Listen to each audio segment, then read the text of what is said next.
he loves Chachi, won't be seen tonight, so we can bring you a very special episode of The Gen X Files. Welcome to The Gen X Files. I'm Jim. I'm Adam. And today's show is all about the Texas Chainsaw Massacre. Based on a true story? Question mark? Yeah. Because no. Spoiler alert. Kind of. We'll get into it. Take yourself back to 1974. Ooh. On March 4th, People magazine debuts with Mia Farrow on the cover. That's crazy. I feel like that's been around forever. Yeah, I was surprised it was 1974. I thought it was like a magazine from like the 50s. Yeah. Mia Farrow, from that Devil movie. Yeah. It's true. Rosemary's Baby. Rosemary's Baby. That was a great movie. April 1974, the world's population reaches 4 billion people. Oh, remember? That was quaint. Now what are we at, like 70 billion? 7.5, yeah. Ugh. Yeah, it's a lot. On July 16th, 1974, Elmer Wayne Henley is sentenced to life imprisonment for assisting Dean Corll in murdering 28 Texas boys from 1970 to 1973. Ooh, you better have a middle name if you're a serial killer, buddy. Because they use it every time. I know. It's true. It's like your mother, when they're mad at you. It's so true. John Franklin Mayweather. John Wayne Gacy, you've done it again. Killing kids and putting them under the floorboards. That show, Manhunter? Is it Mindhunter? Mindhunter. The one on Netflix? Yeah. They did a really good episode. With the Dean Corll, Elmer Wayne Henley? With Elmer, yeah. Oh, I have to watch that again. Yeah. It's been a while. Yeah, I started rewatching it again, and I forgot, all the different dudes. But yeah, he was a creeper. Nice. And that whole story, man, oof, it's a creeps. Yeah. It was actually one of the inspirations for the Texas Chainsaw Massacre. Yeah. Well, there was a lot of body parts. Yeah. And there was a lot of torture, too. Like, he would grab teenage boys. He was like the honeypot. Yeah, and exactly. he would bring Dean. I brought you into the board, Dean. He would bring him the victims, and they would put him on the board. It's gotten very weird all of a sudden. It's gross. Well, it's a weird show, baby. It is. October 11th, the Texas Chainsaw Massacre premieres in Austin, Texas. Not Oxton. Texas. Austin, Texas. Excuse me. So, where, other than obviously Elmer Wayne Henley, did the idea for Texas Chainsaw Massacre come from? It starts with Tobe Hooper. Ooh. Tobe Hooper, the idea came to him in the early 70s when he was working as an assistant film director at the University of Texas at Austin and as a documentary cameraman. He worked for some TV stations and things like that. Nice. Tobe Hooper, his father actually owned a theater. And he started shooting films. Toby. Hobie Hooper? That's his dad. Hobie, yeah. And his brother was named Joby. Joby. Perfect. Hobie, Joby, and Hobie Toby. and Joby and Toby. Yeah, they got a lot of razzing in town from the names. Here come them weird named Hooper boys. Toby started, he grew up in Austin. He started shooting 8mm films at the age of 9. The British Film Institute has cited Tobe Hooper as one of the most influential horror filmmakers of all time. Oh, yeah. He's the granddaddy of them all. Yeah, this wasn't his first movie. His first movie was an independent movie called Eggshells, which he co-wrote with Kim Henkel, who he eventually co-wrote Texas Chainsaw Massacre with. Have you seen that movie? I have not, but I do know it's about a group of young hippies having recently moved into an old house in the woods who slowly become aware of an otherworldly presence residing in the basement of the house. Yeah, and this presence is really, really high strung. So they all got to walk on eggshells around it, or it'll get really upset and throw a hissy fit. Should have known the question was the setup. Eggshells. It's not that scary. It's scary if you've ever dealt with somebody with a lot of emotional baggage.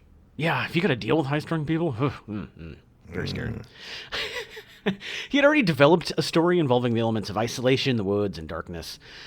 He credited the graphic coverage of violence by San Antonio news outlets as one inspiration for the film and based elements of the plot on murderer Ed Gein, who committed his crimes in 1950s Wisconsin. If it bleeds, it leads, baby. That's how you do it in the newspaper game. Ed Gein might sound familiar. I mean, everybody knows him now because of true crime podcasts and whatnot. But he inspired horror films such as Psycho and The Silence of the Lambs, Buffalo Bill. And he was a meek little... Mama's boy. It's really funny, yeah. He only killed two. I mean, look, awful that he killed anybody. I'm not discounting that, but he wasn't, Buffalo Bill. He was just a weirdo who dug up a lot of graves Really missed his mom. and made furniture and stuff and Yeah. collected vaginas. It was like, He dug up a lot of dead bodies. Yeah. and he made things. That was like the one thing with the Texas Chainsaw Massacre is they had a lot of body Those elements, furniture. Yes, yeah, the same. yeah. The DIY. They're- Hey, he would be a TikToker now, Ed Gein. He'd be like, hey, DIY, dig up some body. I'll show you how to make a coffee table out of 3 babies. And In today's episode, I'm going to show you how to make a skin belt. Yes. Yay. He ended up killing 2 people. I believe it was pretty much the same day, if I remember correctly. No, I don't. Oh, no. You're right. Sorry.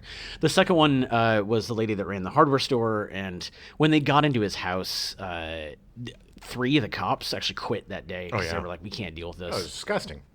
It was Texas Chainsaw Massacre times like 1,000. Like, it was bad. Stink. Yeah, awful. He would I read a book about him about Ed Gein, and it was the only book I've never been able to finish because it got to the point where in the middle of it were all the pictures, and I was like, yeah, no, I'm good. Yeah.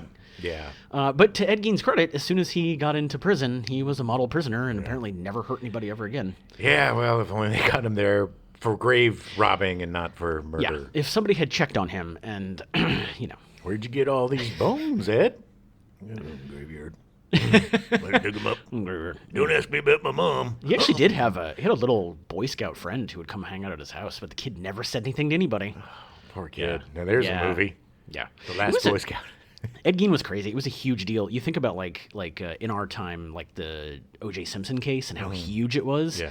The Ed Gein case was that times like 1,000. Well, Like, yeah, it was because huge. nobody had ever seen anything like this. Yeah, it was unspeakable acts. Yeah. But again, he was more mentally ill than he was a psychopathic Yes, murderer. exactly. During development, Tobe Hooper used the working titles of Head Cheese and Leatherface. Kind of wish he was called Head Cheese. I kind of did too, because the whole scene talk a lot about Head with the Cheese. hitchhiker Yeah. and the head cheese that is so fantastic. Oh, God, yeah, that whole... Yeah. Oh, the whole scene's great. Hooper has cited changes in the cultural and political landscape as central influences on the film. His intentional misinformation at the beginning that the film you're about to see is true was a response to being lied to by the government about like Watergate and Vietnam and whatever. Which now, given the fact that we have so much misinformation, don't know if it's really a good thing or a bad thing. It's fine. Because it was done back then. I mean, it was back, yeah. For a good reason. And for not this because movie, of fake news. For this movie, it was fine. Yeah, because it was 74, man. You couldn't pull that off. It's a movie, yeah. I mean, it's the same thing that they did with Blair Witch when they tried to play that off. Yes, yes. It's all part of the game. It is. It's not hurting anybody. No. The idea of using a chainsaw as the murder weapon came to Tobe Hooper while he was in the hardware section of a busy store contemplating how to speed his way through the crowd. We gotta get home, man. How do we get out of here? With a hammer. If I hit him on with a hammer, though. Whoa. Chainsaw. I cut through him real quick. Dance for me, yeah. Hooper and Kim Henkel co-wrote the screenplay, and they formed a company called Vortex Inc. They asked Bill Parsley, a friend all right, of I'm going to Hooper's- say... Yeah. Cool. Okay. Good, I make better, fun of better. like Latent luminescent 10 or whatever the hell. Latent image. Latent image. But Vortex. What is Vortex Inc. Vortex Inc. Vortex That's pretty cool, man. That could be like a Bond villain.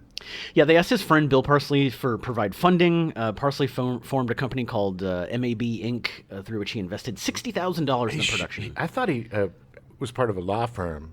Yeah, Parsley, Rosemary, and Thyme. LLC. That's good. In return, MAB owned 50% of the film and 50% of its profits. Ooh, that's a biggie. It's a big chunk. This is going to be a lot of numbers, but it's only because it makes sense at the end after the film came out. We'll circle Get back. your pads and paper, people. Production manager Ron Bosman told most of the cast and crew that he would have to defer part of their salaries until after it was sold to a distributor. Vortex made the idea more attractive by awarding them a share of its potential profits, ranging from 0.25% to 6%. Yep. Everybody who's ever been in an independent film Yes. knows what deferred payment means. Yeah. It means you ain't getting nothing. Yeah. The cast and crew, unfortunately, were not informed that Vortex owned only 50%, which meant their points were actually worth half of what they thought they were going to be. Yeah. But, I mean, come on. I mean, Yeah. I don't think anybody thought they were going to get rich off of this I don't movie. think they were being sneaky about it. It was just like, we got to make this movie. Yeah. And it's, and obviously you go into it thinking the movie's going to make money. It's like, yeah, no, it'll be fine. It'll make money. Well, it's a big risk. It may not, That's true. It may not.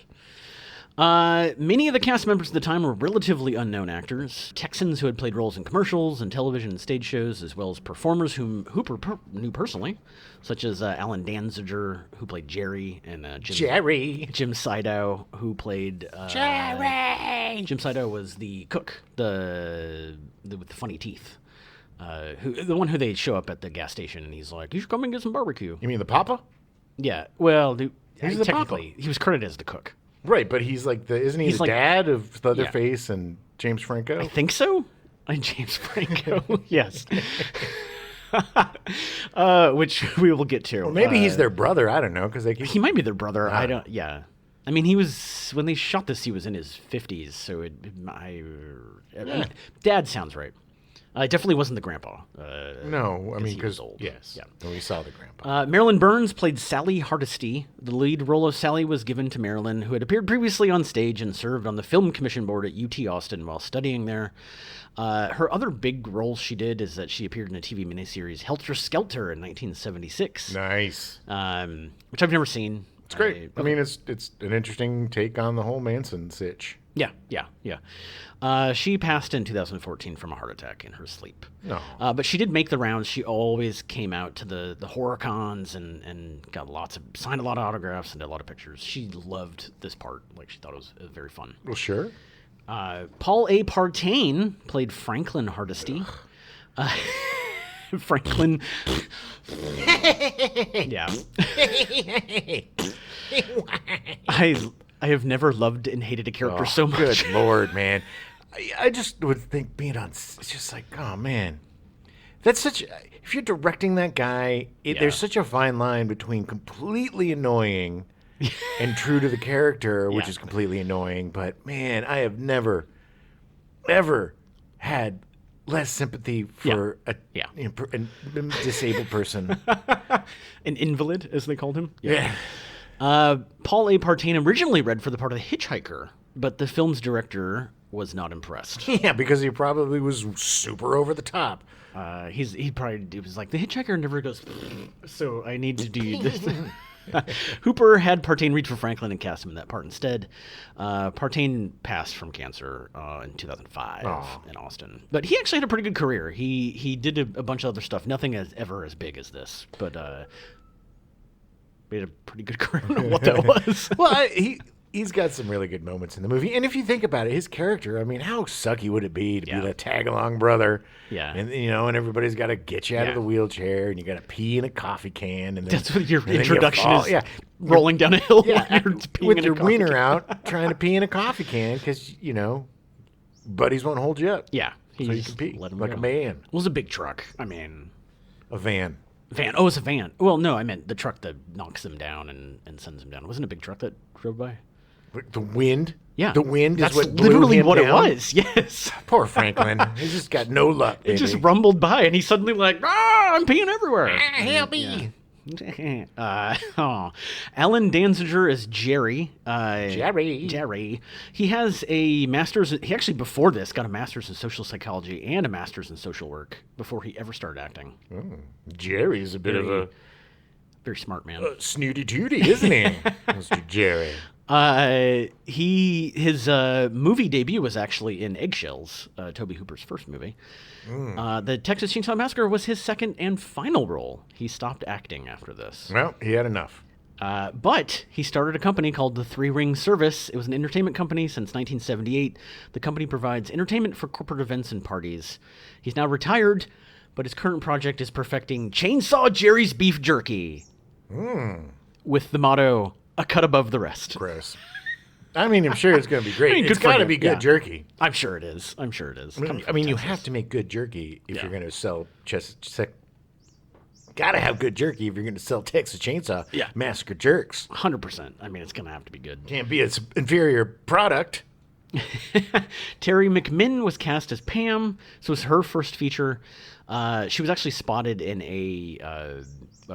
she was doing print work, and she actually was spotted in a newspaper, and Kim Henkel brought her in to read.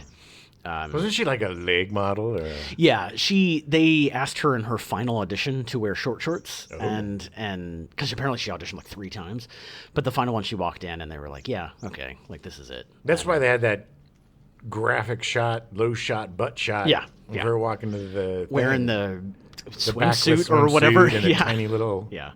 butt huggers. After the film's 1974 release, she studied acting in Los Angeles and New York City, was a leg and foot model, did commercials and print work, and continued her work in theater, and she's actually still alive here in LA. Nice. Yeah. Well, give us a call. They cast Gunnar Hansen as Gunnar Leatherface. Hansen. Yes, from Iceland. From Iceland. It's Gunnar. To play the Texas Chainsaw Massacre, I'm going to have to do some research. I need some places to do some research. Can you tell me? Yes. Places for research? Yes. He actually considered Leatherface to be, quote unquote, mentally retarded and having never learned to speak properly. Right. Which was the term back then. Yes, I'm not We're quoting him. Yes, We're not. I'm quoting an Yes. article. To research his character in preparation for his role, he visited a special needs school and watched how the students moved and spoke. And then I gave them all chainsaws to see how they would just move the chainsaws around. I was like, do some dancing and chainsaw moving and the dance at the end. Thank you, Bobby. He had a great career. Bobby didn't make it. It was very Bobby sad. cut his own leg off. That was the inspiration for falling down and cutting his leg. No. He had a great career. He did a bunch of. He was a big dude. Like he did a Yeah. bunch of monster lumbering stuff, and unfortunately passed in 2015 from pancreatic cancer. Yeah. And he lumbered no more. Honestly, he was probably the best actor in the bunch. You Yeah. can tell he did his research. I mean, it's a completely over the top, crazy character, but he is scary and weird, and Yeah. he does a really good job. We rewatched this with Phoebe, and her first response was, "Is there something wrong with him?" And it was like, "Yeah, that's acting. He's doing a good job." Yeah. Edwin Neal as the hitchhiker, who is my favorite character. Oh yeah, his introduction is amazing. He's incredible. He received a Bronze Star for Valor during his service in Vietnam in 1969. He also appeared in Oliver Stone's JFK as the Mercer interrogator. But his big thing is that he has done a ton of voiceover work. He did 3 voices for Metro Prime 3 for the Wii, and he set a record doing 26 different voices in the completely unedited version of all 103 episodes of Gatchaman: Battle of the Planets. It was an anime. Okay. He had 26 different voices. And he looks remarkably like James Franco. I mean, is it James Franco? Yeah. To the point where Phoebe was like, "How old is James Franco?" Because he really looks like James Yeah. Franco in that. There's a couple shots where it's like, wow. He's not in his 70s. And that was the thing that was weird, too. It's always weird watching these movies with the young kids and then thinking, Yeah. like, God, they're all like 70-something now Yeah. if they're still alive. Yeah, a lot of them, that's the unfortunate, is a lot of them have passed. Because it's, it was 1974. It's just how it Because was. time, baby. Time doesn't stop. Yeah. If I could save time in a bottle. John Dugan was cast as Grandpa Sawyer, who was actually 20 years old when they filmed the movie. He looked awful for 20. I'm telling you. Very that must bad. have been his son. He actually... It was a pretty flimsy looking mask, too, by the way. It was not good. It was not. Did not have the budget for the good. Although his hands matched, so I mean, at least they tried. Yeah, no, I mean, it was gross. It was super gross. Yeah. He actually appeared again as Grandpa Sawyer in Texas Chainsaw 3D. Oh, the fans demanded it. Yeah. They were like, Which is if John Dugan doesn't play the part of Grandpa, we're not coming to see that movie. Yeah, well, and he did. And they didn't see the movie because nobody saw that movie. I didn't see it either. Yeah, we'll get into all the many weird sequels and remakes near the end. Perhaps the most interesting to me was that the voiceover at the beginning, the narration and the opening credits, was done by John Larroquette. Yeah, old Danny Fielding. Dan from Night Fielding. Court. Dan Fielding. Oh, I love John Larroquette so much.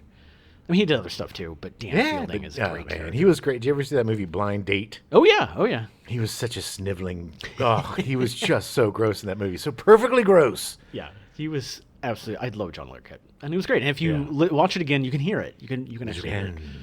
Yes. All right, let's take a quick break, and then we'll get back into the filming and the production and talk about the impact. Filming.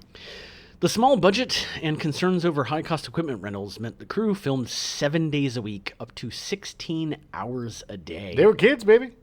It's yeah, just I mean, chocolate they were and all bananas in for their them. 20s. Yeah. They didn't know. They were just like, we have to do this. Yeah, I mean, look, when you're making a movie, it's a lot more fun. It's exhausting, but it's a good kind of exhausting. And if Yeah. everybody's game and everybody's playing, then, yeah, you'll work. I mean, what else are you going to do? You're all stuck in Texas with that house, man. You got to finish. You only got the cameras for so long. Yeah. I mean, that's what they shot for 30 days because I don't think he wanted to rent the equipment for more than a month. Yeah. The environment was humid, and the cast and crew found conditions tough. Temperatures peaked at 110 degrees on July 26th. Yeah. If you've ever been, I used to go to Texas for summers. I visit my grandparents, and good Lord. The humidity was You bad. walk out, and it's just like you took a shower. It's like whoosh. You're just soaked. And then the mosquitoes start eating you. And then you drink some iced tea. There's a lot of sugar in it. Sun tea? Some sun Yes. tea? Yeah. I growing up in Iowa, the humidity was pretty bad, but it's nowhere near as bad as like Texas and Florida. It's gross. Humidity's gross. And now it's everywhere. We thought we escaped it in California. Nah, this bad summer was bad. Gunnar Hansen later recalled, It was 95, 100 degrees every day during filming. There I wouldn't wash my costume because they were worried in the laundry might lose it, or that it would change color. They didn't have enough money for a second costume, so I wore the mask 12 to 16 hours a day, 7 days a week for a month. P.U., I said. P.U., P.U. it's wearing that mask for 16 hours a day. Talk about head cheese, baby. Ugh. I can't even imagine how they all stank. I had to turn it inside out and like wipe it off and stuff. I mean, I assume he did. I mean, they must have done something. The Texas Chainsaw Massacre was mainly shot using an Eclair NPR 16mm camera with fine-grain, low-speed film that required 4 times more light than modern digital cameras, meaning it got even hotter inside the house. Oh, yeah. Yeah, because those lights, were baby. They are not, and they were probably using big lights. Big Fresnels or something. Yeah. Most of filming took place in the farmhouse. It was a 1900s farmhouse, I believe just north of Austin. It was filled with furniture constructed from animal bones and a latex material used as upholstery to give the appearance of human skin. Did a good job. Yeah, it looked very real. It was really gross. The whole... Whoever designed all of the set decoration was a disgusting sociopath. That was Robert A. Burns. He's a disgusting sociopath. He drove around the countryside and collected remains of cattle and other animals in various stages of decomposition. Gross. F him, man. F him if I was on that shoot. Because that, not only is it hot and humid and nasty, but now it stinks. Like decomposing animals all throughout the house. It's like, man, where do I go to get away? Now I'm pissed. Now I don't want to work 16 hours a day in that stink hut.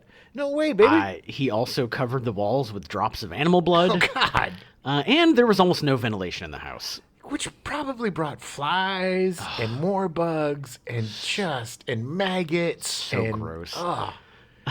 Anybody check on, what did he do after this movie? How many years in prison did he do for murder? How many bodies were buried? But he did the job so well. Yeah, a little too well, Adam. A little too well. The special effects were simple because of the limited budget. The on-screen blood was real in some cases. The scene in which Leatherface feeds Grandpa, they couldn't get the fake blood to come out of the tube, so they actually cut Marilyn Burns' finger. That's just how it goes, man. You don't have a lot of time. You're trying to get the tube to work. And then finally, she was probably just like, screw it. Just cut my finger. Just cut my finger. Yeah. And they're like, really? And then the grandpa guy... John Dugan was probably like, yeah. This is tasty. Yeah. So he's like, I like this blood. And then he and Robert Burns go across the country on some killing spree. You never heard of the Dugan and Burns murder spree? Yes. They did an album about it. Dugan and Burns, sing the classics. By the end of the shoot, Marilyn Burns' costume was so drenched with stage blood and some real blood that it was virtually solid by the last day of shooting. They're lucky nobody got a staph infection or something in this movie. Yeah. Well... people got hurt, but I don't think anybody got like an infection. Literally, even Hooper came out and said very specifically that pretty much everybody by the end got hurt. Well, you don't... I mean, that kind of stuff happens when you're doing this...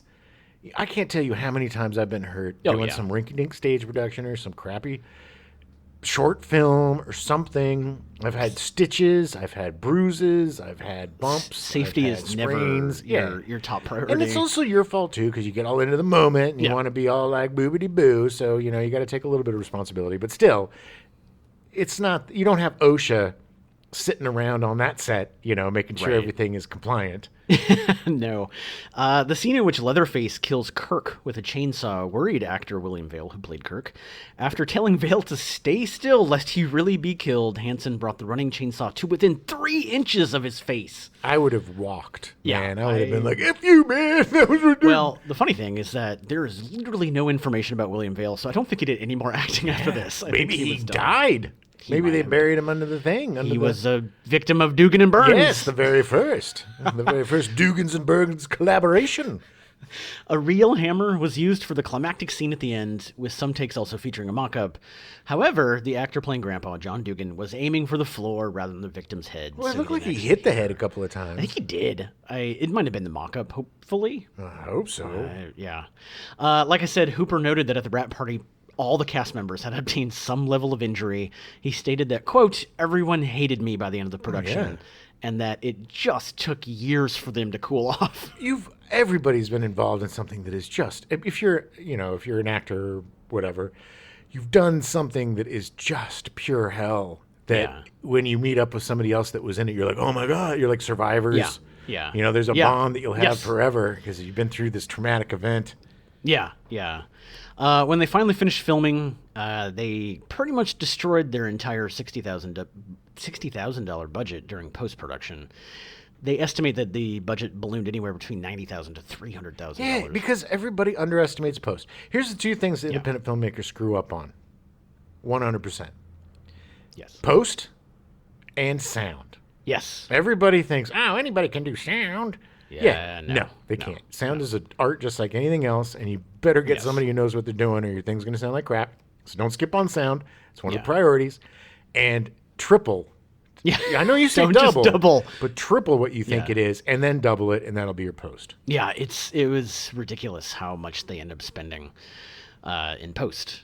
The film had troubles finding a distributor. It was eventually released through Bryanston Distribution Company. Obviously, most people thought that it was going to be, gross. And It was. I mean, it didn't have a ton of visible gore, but it was. It was not the gore, man. Yeah, It was yeah. the vibe, and it was the body parts, and it was the It was cannibalism. so off-putting and off. It's so and just unsettling. the realism of it. Yeah. Talk about shambling murderers like Halloween or Yeah. Jason. Leatherface is not a shambler, man. Oh, no. That Chub could run like Usain Bolt, baby. Good. That guy, shot for shot, running right after a teenage girl. Yeah, Belly yeah. bouncing up, hitting him in the face. Carrying a a running chainsaw. chainsaw. Gunner, man, that dude is a rock star. Yeah.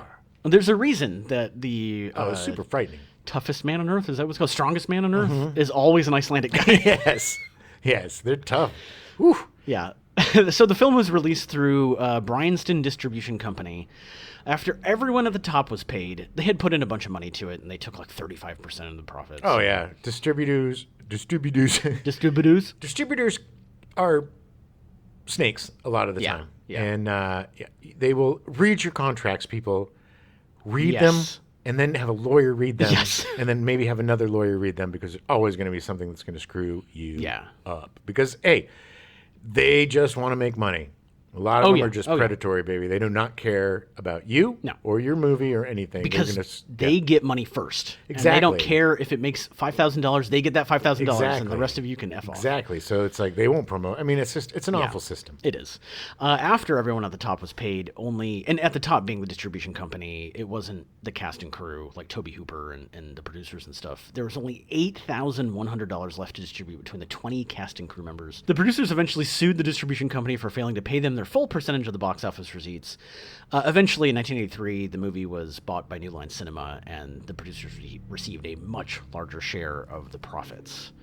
It eventually went on to gross more than $30 million in the United States. Now, that took about 8 years. Well, sure, But it was one of the first real cult yeah, horror hits. it was screened nationally in the United States as a Saturday afternoon matinee. What? The same thing with Night of the Living Dead, man. What's up with Apparently, these people? that was a thing. I don't know. It doesn't. Let's take the kids. Let's see. Should we see Bambi? They reissued that. Well, we've already seen it like 5 times. Yeah, we've seen that a bunch of times. What's this Texas Chainsaw Massacre thing about? I'm sure the kids would love it. Tommy loves tools. He loves hanging out with me. Yeah. Marketing as a true story obviously helped attract a broad audience because it started word of mouth. Yeah. You know, You gotta see this, man. It's a true story. It's crazy. Yeah, it's I crazy. ain't never going to Texas. There are people I know that still, I mean, up to like 10 years ago, still believe it was actual real, like Yeah. real. There's a lot of Yeah. people that are idiots. For 8 years after 1976, it was annually reissued at first-run theaters, promoted by full-page ads. Like I said, the film eventually grossed more than $30 million between the United States and Canada. Well, Had because it was an underground hit. It was this Yeah. dirty little secret that people had. Let's I go would see it. I would go see it every Yeah. year. I would totally go see Totally, it every yes. year during Halloween. Like that would be great. It had $14.5 million in rentals, which made it huge, making it the 12th highest grossing film initially released in 1974, despite having a $60,000 budget. Among independent films, it was eventually overtaken in 1978 by John Carpenter's Halloween, which grossed $47 million. And we'll be covering at the end of the month. Yeah. Hooper, for some reason... Hooper! Yes.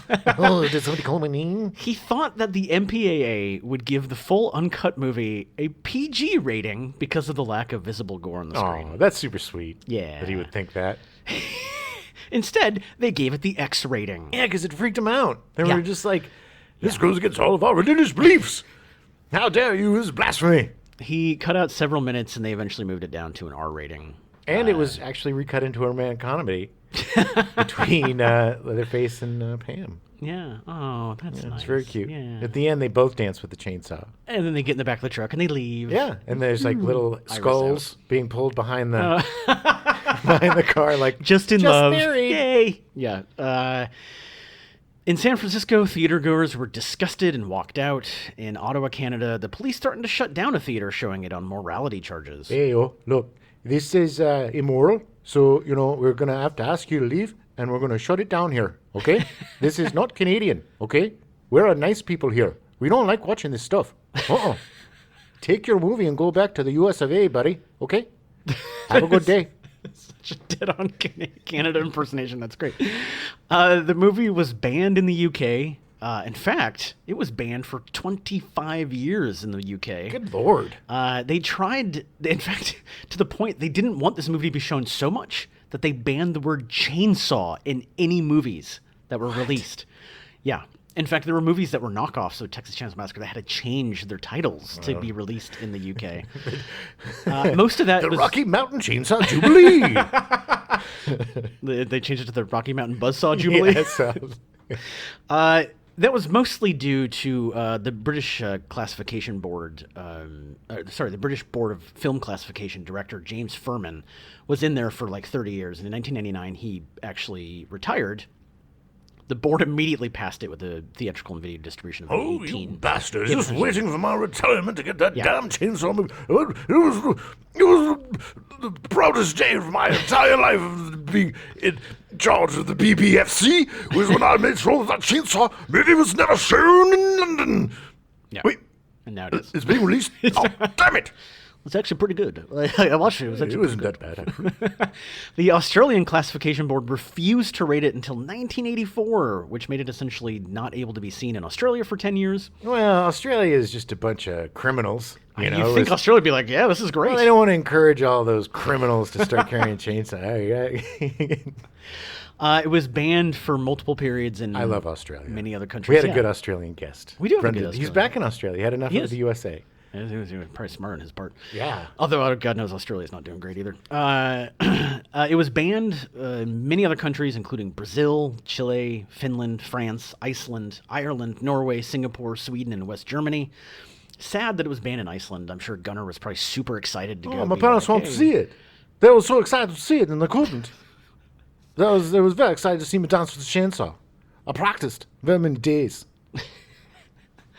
The film really helped establish the kind of the slasher genre. Yeah. There weren't really anything before that. Well, you had, I guess the closest thing would be Night of the Living Dead, kind of. Yeah, mean, yeah. But that was, it was very different, but it was still a very unsettling horror. It had the same kind of vibe, kind of, that it just made you uncomfortable. Yeah, yeah. But this, if you look at, like, any of Jason, Freddy, Yeah. Michael Yeah. Myers, The Hills Have Eyes, all of Yeah. those movies wouldn't be made if it wasn't for the Texas Chainsaw Massacre. Yeah. If it wasn't for Tobe Hooper and his need to make this movie. Well, he invented the Mass Psycho, or at least popularized the Mass Popularized it. Psycho. Yeah, I would agree with that. But he also used tools. Like he was Yeah. a guy that used other weapons rather than, like Right. a gun or, Yeah, it was the conventional tools as murder weapons that kind of got aped by everything after that. Yeah, because all of the murders were either a chainsaw or a hammer. Yeah. Or, Just stuff you can find around your house. Exactly. Just laying around your house. DIY, baby. I mean, nobody in Texas is going to buy special equipment to murder people. So it's so funny is everybody in Texas has like 40 guns. I know. And nobody gets shot. Yet, That's what I love. None of them carried a gun. It's he did have a pocket knife though. Franklin and his pocket knife. Ooh. Oh, man, he loved that pocket knife. Ridley Scott cited Hooper's film as an inspiration for Alien. Yeah, he pitched it. He's like, look, it's basically Texas Chainsaw Massacre in space. Actually, that's actually a pretty good description of Alien. That's pretty accurate. They cut out the Franklin character, though. Originally, Oh, yeah. Tom Skerritt was going to be in a wheelchair, and he was going to just scooch around the ship going, hee hee hee hee hee, hee hee hee hee, stupid aliens, hee hee hee, I'm going down to the planet, I'm going to leave you here, Franklin, hee hee hee hee hee. It was really funny because I haven't seen this movie in a while, and I've seen it a number of times. Sure. But I hadn't probably seen it in like 20 years. And the first murder was so surprising. Oh, yeah. Like I was just not expecting that at all. And That's what's brilliant about it. yeah, and it's just the whole cinema verite of it, very much like Night of the Living Dead, where and it makes sense with Tobe Hooper having like documentary background Yeah. and shooting for TV stations and stuff. But that first, it was just something like I barely looked away and I was like, oh my god, he's dead. Grab the dude, and you knew you were in for something when he shuts that metal door in the kitchen. It's like, why you got such a big, thick metal door in the kitchen, buddy? What's going on in there? Well, God knows it. God, I can't even imagine the smell in there. Oh, and when he pops the girl on the hook, man, it's just like That poor girl. just watching as he chops up her Screaming, boyfriend. Yeah, Screaming. I mean, what do you do? Like, it's you die, and you get it. yeah. You get served as barbecue in the local. This is why when you're in Texas, people don't eat random barbecue in the middle of nowhere because it's either roadkill or people kill. Just go to Chili's. No. Same thing. Same problems. Just the other end of the spectrum. Yes. Especially in Texas. So the film was followed by 7 other films to date, because God knows they're going to make more of them. Yes. Well, I mean, they started making them. The 80s became a sequel factory. Yeah. Where they just, especially with horror movies, Yes. they completely just drove them into the ground until there was nothing left but ash. Yeah. The first sequel, The Texas Chainsaw Massacre 2, came out in 1986. And the tagline was finally Hooper and Hopper together at last, because Tobe Hooper and Dennis Hopper. That's true. That is true. 2 is actually a really fun movie because Dennis Hopper he's like a Texas Ranger or something that's like going after the family. Yeah, because it was part of his family. He was related to somebody in the first movie. Like his daughter or something was one of the victims. It was considerably more graphic and more violent. It had a much bigger budget because by this point, Tobe Hooper had he done Poltergeist at this point? What year? 86. Yes. Poltergeist was before this. Yes.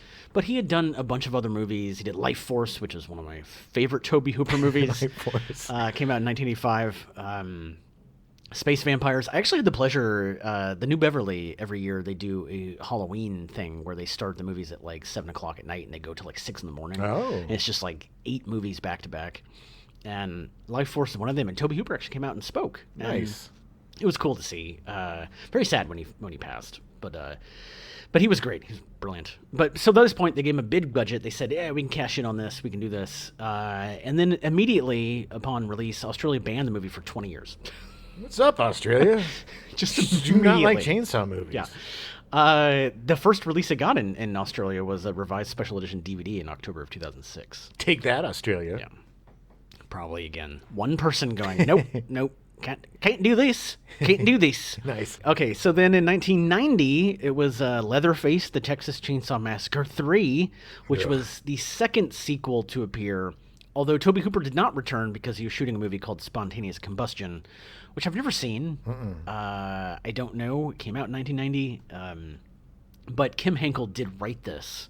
So It's unforgettable. Yeah. I mean, it's forgettable. Sorry. Derp. It's completely forgettable. Yeah. In 1995, they went a new direction and released Texas Chainsaw Massacre: The Next Generation. So bad. So unbelievably bad. Starring Renee Zellweger and Matthew McConaughey. Who, judging by their performances in this movie, should have never had careers in Yeah. Hollywood.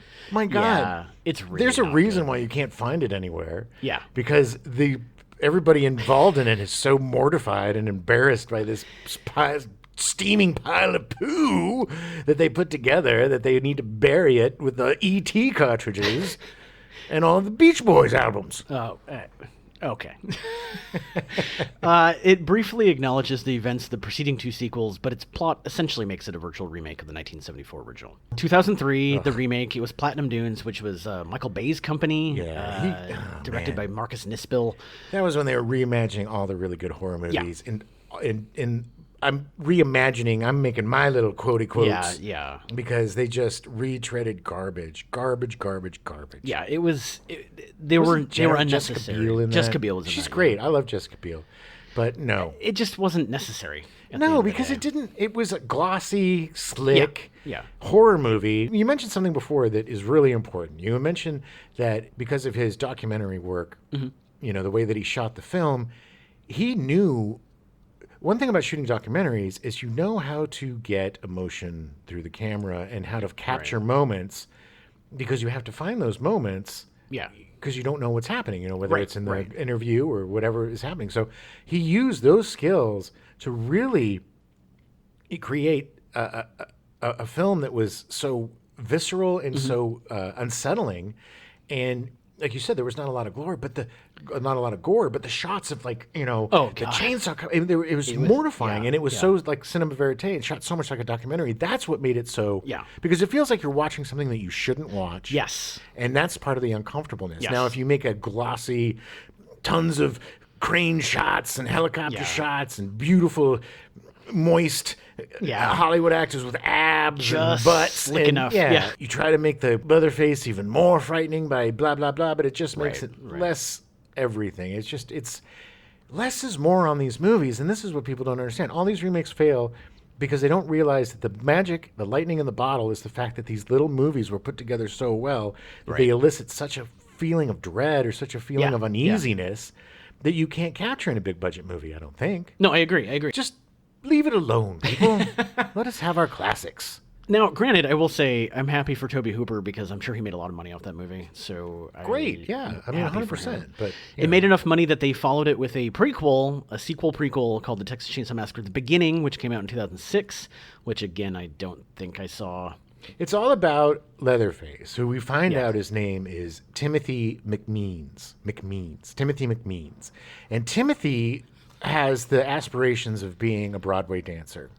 That's all he wants to do. But he lives in Texas with his crazy grandfather who likes to make furniture out of people and animals, and his brother who just gets back from Vietnam and has gone a little bit of cuckoo, has his little pouch full of crap, and his Polaroid camera, and his dad who makes food out of people. So he's just like, I just need to escape. I need to get out of here, and I need to dance.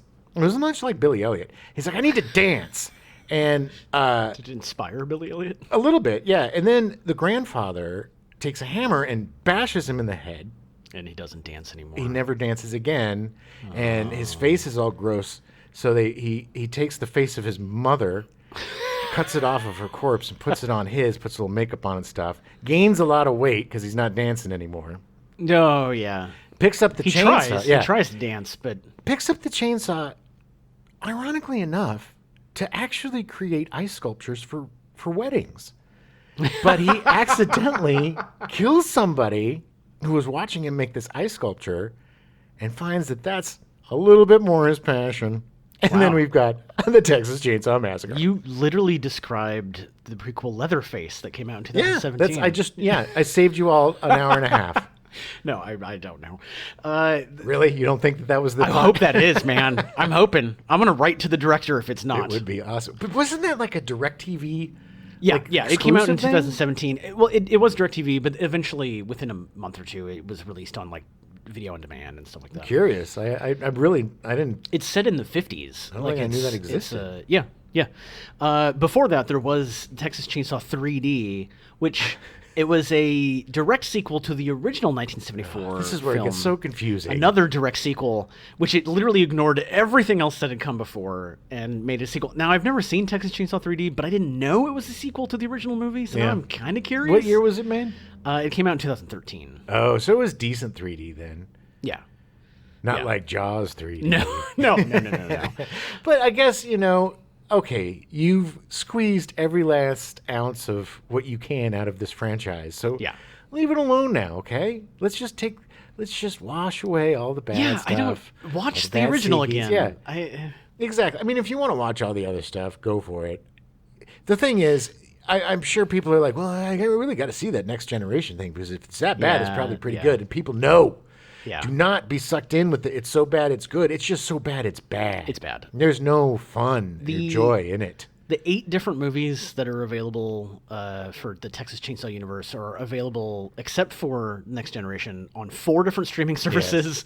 Yes. You can watch the original on Tubi. Which we did, which I recommend because there's commercials, but for some reason it's kind of fun. It's like watching it in 1980. Yeah, I remember seeing this movie for the first time. I told the story of my movie marathon with my sister. Yeah. And this was it one of them? One of them. Oh man. And that's a good. I mean, all of them were in it. Halloween, it was a good, scary movie marathon. They popped in a couple of like 50s, fillers. But man, this one too. Oh my God, it scared me so bad because it's the boogeyman come to life, man. I was way too young to see it. Oh, yeah. But that guy running around with the chainsaw, I saw it after I saw Halloween and stuff, after I saw The Lumberers. Yeah, so it's you see this guy running around with a friggin' chainsaw. And when that scene where he literally chases her for like 20 minutes. Yeah. All the way back to the barbecue. I mean, they go all the way back to the barbecue. That's like a mile for or so two. Long, yeah. At full trot, baby. With that chainsaw in the air. Yeah, but it's just like her scream. It's just so scary. One of the most unsettling scenes of all is where they just go to these beautiful green eyes of the lead actress, and they get right in on one of her, like the micro shot on her eyeball with all the busted blood vessels, and it's just zipping around like it's going to pop out of her eye socket at any second. It just creates such a feeling of dread and scariness that after that movie, I mean, I'm surprised I didn't need to go to therapy after this movie marathon because I was so unsettled with all of the cannibalism. It's the cannibalism, man. Yeah. There's so much cannibalism. The movie can most accurately be described as unsettling because when you finally see, like, he comes, and it's not like they hide Leatherface, but when he walks out and you're like, what the F? What are you wearing? And that scene at dinner where they're all just like, oh my God. They just laugh for hours. And she's screaming, and she's like, and they're all screaming back at her. And it's just like, she's like, please, don't let him eat me. And they're just like, you're going to be tasty. Oh, God, man. There's so many things. Could you imagine spending Thanksgiving with that family? Like, no. Like you're the one guy that went to college. And I don't want to be there. You're the one Leatherface family guy. You're Tommy. And you get a scholarship because you worked really hard. And you go away to Texas A&M. And you come back for Thanksgiving. And you're just like, why'd I even come back? What am I doing? What am I doing here? I got a whole new life. Leatherface should have played football. He could have played football. He's a big guy. Yeah, especially that chainsaw. Everybody was I'm not going to tackle him. That would be fantastic. He's just running around the field with the chainsaw. It was really funny because I really thought he was I totally forgot about the running because at the beginning he doesn't run very fast, but then by the end of that movie it's like, holy shit, he's not stopping. No. Like he's just going to keep on coming. He is very determined. He's a very goal-oriented young man. Yes. And he will not let his dinner run away. I actually saw this after I saw the movie Summer School, Oh yeah, which had the two horror guys. They who loved loved Tobe Hooper, yeah. and they loved Chainsaw Massacre, so that was the first time I saw Leatherface. Oh, wow. And then I watched the movie, and I was like, oh my god, this is not what I was expecting. yes. This was the beginning of the golden age of horror movies. Yeah. End of the 70s, beginning of the 80s. There's never been a better time for horror movies. The new stuff is okay, the Annabelles, your whatevers, but they're just Malignant. so slick. Yeah, I mean, it's all high concept, high special effects, jump scares. I just want to see another little, like the VHS movie was pretty good. Yeah, Because it was these little unsettling stories Yeah. that were like found footage VHS stuff and lo-fi horror movies to be effective, for me at least. Yeah. They need to be dirty around the edges. They Yeah. need to be something Yeah. like I'm watching something I shouldn't watch. And when it's just this glossy, CG fest like what, Malignant, is that what just came out? Yeah. It's like, okay, cool, there's some neat stuff. There was some Fighting, cool stuff in effects it, and stuff, but the like, story's lame, the acting's lame. Oh my god, the acting was so bad. It doesn't work. If you do a sci-fi horror movie like Alien or Aliens, sure. You need a budget. 100%. Yeah, You need yeah. a budget for that. But if you're trying to get scares, human scares, about human fright, about a human and another human, Yeah. you need to go small. Smaller the better. And that just proves it with Night of the Living Dead, Yeah. with Texas Chainsaw Massacre, with Halloween, with Friday the 13th, with Nightmare on Elm Street. Yeah. Every single one of them. The first one, small budget. Guys had to figure out how to make the scares. That's the thing. You've got to figure out and how this to make is- the scares. This is what was disappointing to me about Malignant, is that I love Saw because James Wan made Saw for like Sure. $4. Yes, And, like, exactly. and the fact that he had money and he made this, I was like, come on, man, James, you're better than this, man. Like, do better. He thought of a twist and a gimmick, Which and he wasn't original. he reverse engineered this story around a gimmick, in my opinion. Yes. I don't want to. Yeah, don't give it away, because someone did give it away to me, and I think it's part of the No, reason I no. don't like it. But, Yeah, I didn't know when I watched, and it's a decent twist, but it's just takes a long time to get there. Yeah. And I don't know if it was worth the journey. Yes. Once you get to the destination. I say no. So all you young filmmakers out there that want to make horror movies, challenge yourself. Yeah. Get a low budget. Even if you get a big budget, shoot a lo-fi. Shoot Yeah, something on yeah. 16. Yeah. Find a way to make the scares practical and the makeup practical. It's like it's the visceralness, it's the being able to touch it and feel Yeah. it. Yeah. All of those nasty tables and chairs made out of bones and latex and all that stinky real roadkill. Robert A. Burns. That stuff is effective. That's why I got an X Yeah. rating. Yeah. Yeah. There's nothing in there. There's no nudity. There's not like any limbs or anything being chopped up. You don't even really see them getting killed. Like, it's always either Shot shown from with their reverse. face, Yeah. face, He's just or, chopping them. or you can just, it's like, oh, he's, yeah. Yeah, there's not a ton of stuff. It's really not that gory. You don't need to see it to make it scary. It got an X rating because it freaked freaking people out. The people that watched it were so unsettled unsettling, yes. that they were like, nobody should see this. This is an abomination. Yeah. It will warp your mind. Exactly. It'll take you out of the church. But it's really interesting to see that Tobe Hooper made this because he knew he could, because of George Romero. Because they made Night of the Living Dead so cheaply, and he's like, yes, we can do this. And he had a vision. He had a story to tell, and Yes.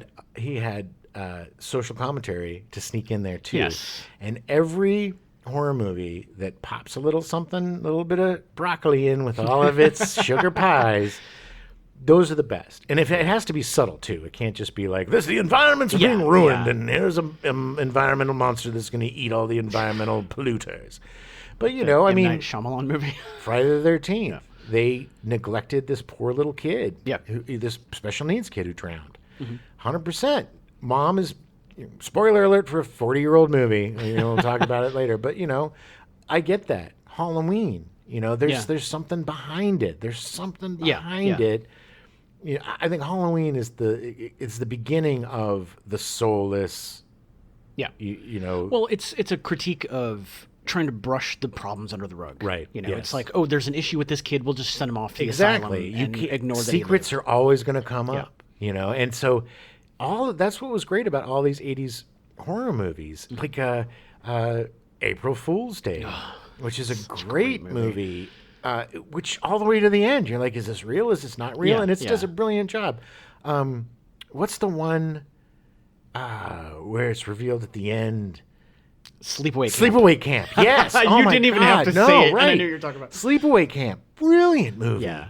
Touching on themes that are Oh, yeah. way ahead of its time. Yeah.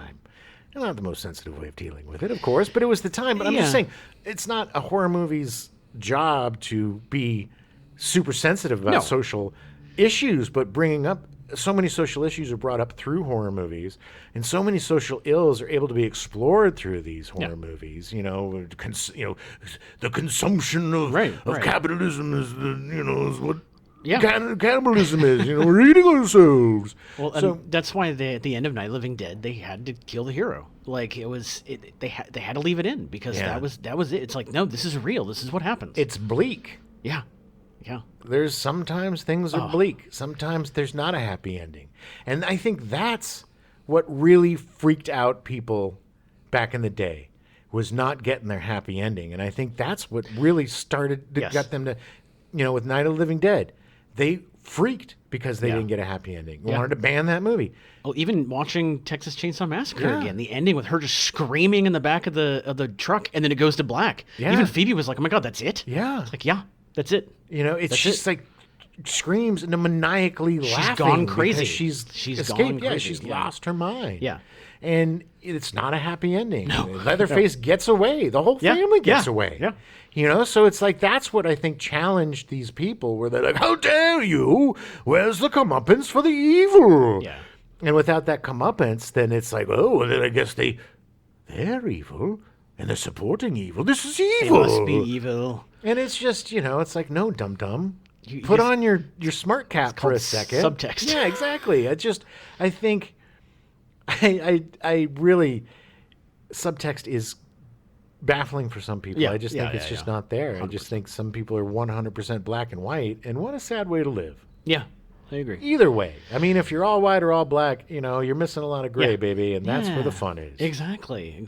All right. Well, we're out of time, so we're gonna come back next week. Yeah, we got another little ditty called the Friday the 13th, baby. Yeah. Ooh, Join us on Friday the 15th for Friday the 13th. the third scariest day besides Saturday the 14th, which is a great movie by Roger Corman. Yes, Saturday it with is. Richard Benjamin. Yeah, it's a great. Put that on your list, people. I'll have to watch that before next week. I just want to point out this is a little bit late, but we have a brand new logo designed by our great friend and talented artist Terry Bruce Herring II. I'm sure you've all seen it, but we just wanted to thank him. And if you are looking for any sort of graphic design needs, get in touch with Terry. TBH2 TBH2 is his design company. He does such amazing work. Great work. And so good to work with too. Yeah, Like, easy to work with and completely listens, and he will put together exactly what you need. Yeah. So we couldn't be happier with what we got. We love the guy. Thank you, Terry. Thank you, Terry. Gunnar Hansen later recalled. He's 9 to 5, 100 degrees every day during. Oh, wait, he's Gunner. Sorry. He's Iceland. Okay. It was 95, 100 degrees every day during. We now return you to your regularly scheduled programming, Charlie's Angels, already in progress.